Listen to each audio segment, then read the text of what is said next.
Welcome back to Creative Money Mondays, and I'm your host, Daryl Clemens. And the topic for the day is the Detroit Land Bank. This is a gem and a curse all in one. It's a gem because you have access to inventory of properties at a reasonable and sometimes cheap price. But the problem with the cheap price is it's hard to find money for a land bank house because the land bank put restrictions on you in the form of a reconveyance deed. And a reconveyance deed, it locks them into you to how they feel at that time. Sometimes they move fast to release it. A lot of time they just get to them when they feel like it. Because you can meet compliance with the Detroit Land Bank in a timely manner, ready to go, ready to sell your property, and they might take 3 to 4, 5, 6 weeks before you get the deed to your property.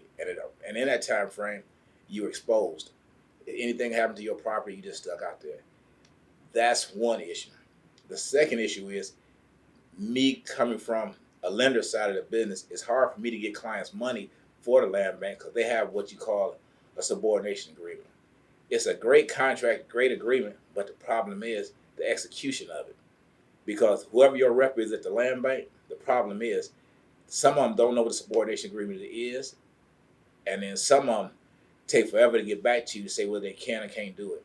And I think, to be in all honesty, in all fairness to the clients buying a property, they should make you aware of the subordination agreement before you get into the contract, and they should have you sign it or get it signed or executed by your lender before they let you buy the property, because they allow you to come in.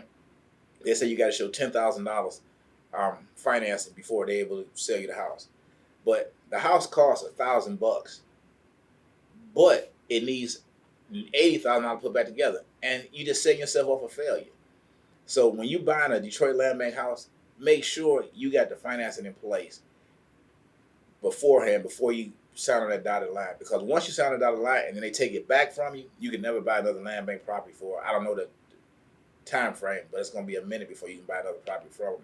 And then that decent property that you want to buy, you can't buy because now you're on the no buy list.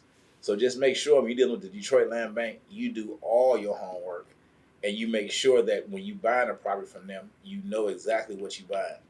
Because I ran into so many different clients who say, "Yeah, I got my house from the land bank. They said I paid $1,000 for it." So you want a lender, you got $1,000 invested, but you want a lender to give you 90,000. So the only risk you got is $1,000, a pair of shoes, and then you want them to give you 90 grand and hope you do the right thing.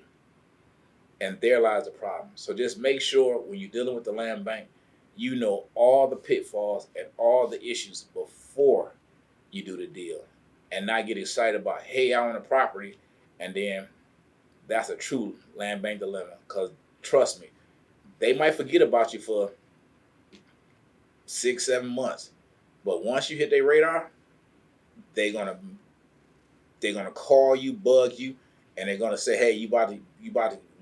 They'll give you first notice, second notice, third notice, then they coming to get it. So just be careful when you're dealing with Detroit Land Bank, and everything that glitters is truly not gold. Thank you. I'll talk to you guys next week.